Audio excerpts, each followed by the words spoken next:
हम जब भी हमारे बैक मसल्स को ट्रेन करते हैं तो हमें उसमें इतना अच्छा पंप फील नहीं होता है एज़ कम्पेयर टू दूसरे मसल्स, बिकॉज इसमें बहुत सारे फैक्टर्स इन्वॉल्व रहते हैं।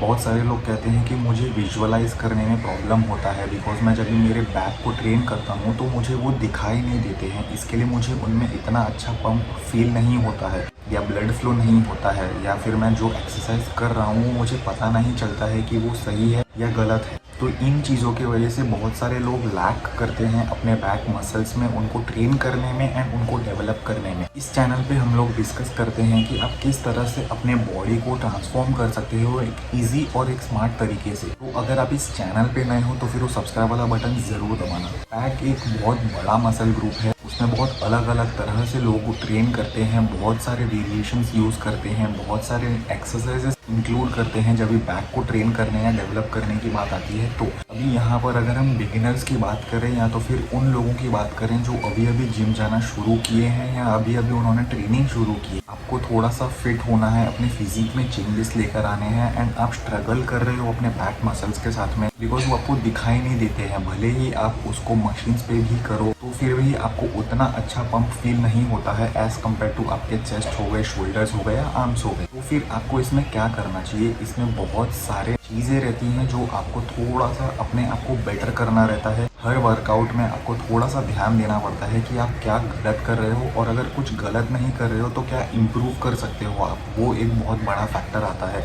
Not just with back muscles but पूरे आपके ट्रेनिंग के रूटीन में कि आप क्या चीज़ इम्प्रूव करने वाले हो अपने नेक्स्ट ट्रेनिंग के स्केड्यूल में। आज अगर हम स्पेसिफिक बैक मसल्स की बात कर रहे हैं तो फिर इस वीडियो में आप देख सकते हो कि मैं सबसे पहले ही एक पोजीशन पे बैठ रहा हूँ, उसके बाद में मैं मेरे लेग्स को लॉकिंग कर रहा हूँ। बहुत सारे लोग उसी में स्ट्रगल करते हैं कि उन्हें एकदम आगे बैठना होता है या एकदम पीछे बैठना होता है, उनको इस चीज़ का आइडिया नहीं रहता है। जब आप एक जगह पे लॉकिंग हो चुके हो कि हाँ ये जगह मेरे लिए प्रॉपर है, यहाँ से मैं ज़्यादा हिल नहीं सकता हूँ या फिर यहाँ से मेरा बॉडी ऊपर नहीं जा सकता, सबसे पहले तो आपको एक हुक ग्रिप का यूज़ करना है। हुक ग्रिप कुछ इस तरह से दिखता है। बहुत सारे लोग स्ट्रगल करते हैं कि वो ये वाले ग्रिप को यूज़ करते हैं। ये वाले ग्रिप में क्या प्रॉब्लम होता है कि जब आप ये वाले ग्रिप को यूज़ करते हो और थोड़ा सा हैवी वेट में जाते हो तो आपको उसका इफेक्ट पता चलता है कि बहुत सारा वेट जो है आप आपके फोरआर्म्स पे भी ले रहे हो। आपको आपके फोरआर्म्स में भी एक पंप फील होता है जब आपका लैट पुल डाउन खत्म हो चुका होता है। तो उस चीज़ को हटाने के लिए आपको ये हुक ग्रिप का यूज़ करना है, जिसमें आपका ये हुक की तरह बना हुआ रहता है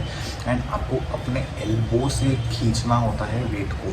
इसमें आप अपने हाथ को बहुत कम यूज़ करते हो एंड अपने एल्बोज को यूज़ करते हो, जिससे आपको लैट में एक्टिवेशन ज़्यादा फील होता है। जो भी आप वेट्स को पुल करते हो वो ज़्यादा डायरेक्टली टारगेट करेगा आपके लैट मसल्स को रैदर देन आपके फोरआर्म्स या बाइसेप्स। फोरआर्म्स और बाइसेप्स भी इंक्लूड होंगे, बट को ये ध्यान देना है कि आप आपका पूरा वेट किस तरह से फोकस्ड रख सकते हो अपने लैट्स मसल पे, बिकॉज यहाँ पर आप ट्रेन कर रहे हो अपने लैट मसल्स। तो इस चीज़ में आपको ये ध्यान देना है, भले ही आप मशीन कर रहे हो या कुछ भी कर रहे हो, तो आपको ये ट्राई करना है कि कैसे मैं अपने वो स्पेसिफिक मसल को टारगेट करूँ रैदर दैन और दूसरी मसल्स को इंक्लूड करके। अपने एल्बोज को लॉकिंग करने के बाद में आपको उसको ट्विस्ट करना है थोड़ा सा, क्योंकि अगर आपके एल्बोज बाहर रहेंगे तो फिर आपको बहुत ज़्यादा फील नहीं होगा अपने लैट्स में। वो चीज़ खुद ट्राई कर सकते हो तो ही आपको आइडिया आएगा।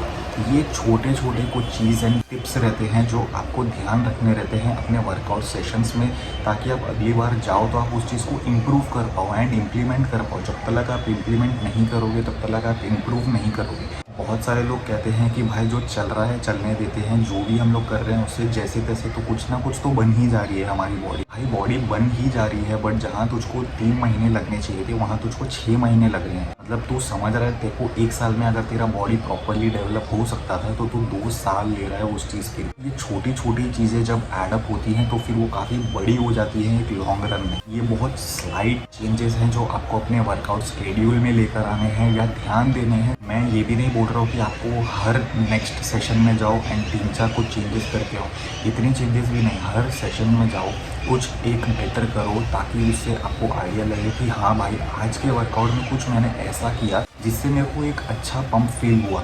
बिकॉज मैं सेम वही मैंने पिछले वीक भी किया था, बट मुझे उतना अच्छा पंप फील नहीं हुआ था अपने मसल्स में। बट आज कुछ तो भी मैंने अलग किया है। नेक्स्ट टाइम भी मैं वही चीज़ ट्राई करूँगा एंड उसको और बेटर वे से ट्राई करूँगा एंड समझूंगा कि मैंने आज ऐसा क्या किया था जो मुझे इतना अच्छा पंप फील हुआ। तो उस तरह से आप डेवलप करोगे अपने लिए वो एक्सरसाइज को। बिकॉज सबकी बॉडी अलग है, सबके लिए एक्सरसाइजेस अलग है। मैं टी बार रोइंग करता हूँ तो दैट डजंट मीन कि आपके लिए भी टी बार रोइंग ही बेनिफिशियल रहेगा, नहीं। बिकॉज बहुत सारे फैक्टर्स उसमें इंक्लूड होते हैं। हाइट के वजह से होता है, लोअर बैक में पेन होता है एंड बहुत सारी चीज़ें रहती हैं जो आपको भी कंसर्न कर सकती हैं लॉन्ग रन में। तो मैं अगर लैग पुल डाउन कर रहा हूँ तो आपको भी लैग पुल डाउन से ही हेल्प होगा, ये चीज़ भी गलत है। दूसरे लोगों के वर्कआउट को देख तो रहे हो, बट उसको समझो, स्टडी करो, इम्प्लीमेंट करो एंड देन उसके बाद में एक डिसीजन लो कि आपको इसको कंटिन्यू करना है या नहीं करना है। बिकॉज एक एक्सरसाइज को एक बार करने से या 2 बार करने से आपको आइडिया बिल्कुल नहीं लगेगा वो एक्सरसाइज आपके लिए है या नहीं है। उसको एटलीस्ट आपको 2 से 3 महीने लगते हैं समझने के लिए, आपके बॉडी को समझने के लिए, अडेप्ट करने के लिए।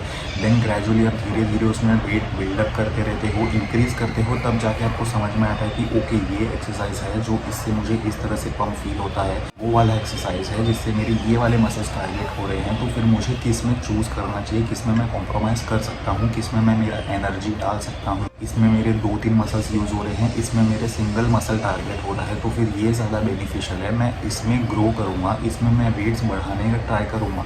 इस रीज़न के वजह से बहुत सारे लोग लैक करते हैं माइंड मसल कनेक्शन एंड बहुत सारे लोग लैक करते हैं कि उनको अच्छा पंप फील नहीं हो रहा है अपने बैक मसल्स में। ये बहुत कॉमन मिस्टेक्स हैं जो लोगों को समझ में नहीं आता है, बट वो लोग को ग्रेजुअली बाद में जब समझ आता है तब ऑलरेडी 1.5-2 साल निकल चुका होता है। तो me being going from that same place, मैं इसके लिए आपको ये चीज़ बता रहा हूँ कि अभी से अगर आपने जिम की शुरुआत की है या फिर अभी आपने एक्सरसाइज करना शुरू किया है, अभी से इम्प्लीमेंट करना शुरू करो, जस्ट सो दैट आपका टाइम वेस्ट ना हो and you get to know about the exercise and आप उसको प्रॉपरली इम्प्लीमेंट करो, स्टडी करो, इस चीज़ को डेफिनेटली ट्राई करो। इसके अलावा भी अगर और भी कुछ एडिशनल आपके माइंड में रहेंगे क्वेश्चंस तो फिर वो कमेंट कर देना या मुझे डायरेक्टली आप इंस्टाग्राम पे डीएम करके भी पूछ सकते हो, मैं वहाँ पे एक्टिव रहता हूँ। मिलते हैं नेक्स्ट वीडियो में, तब तक के लिए अपने फॉर्म को सुधारो, वेट्स को कम करो, जस्ट सो दैट आपके मसल्स अच्छी तरह से ग्रो हों। मिलते हैं नेक्स्ट वीडियो में किसी और मसल ग्रुप के साथ में, उसको टारगेट करते हैं एंड उसके बारे में स्टडी करके थोड़ा सा ट्राई करते हैं कि उसको किस तरह से हम लोग ट्रेन करके फोकसली इंक्रीज कर सकते हैं। मिलते हैं नेक्स्ट वीडियो में, तब तक के लिए train hard guys and weights को थोड़ा सा कम करो, बेनिफिट मिलेगा। बाय।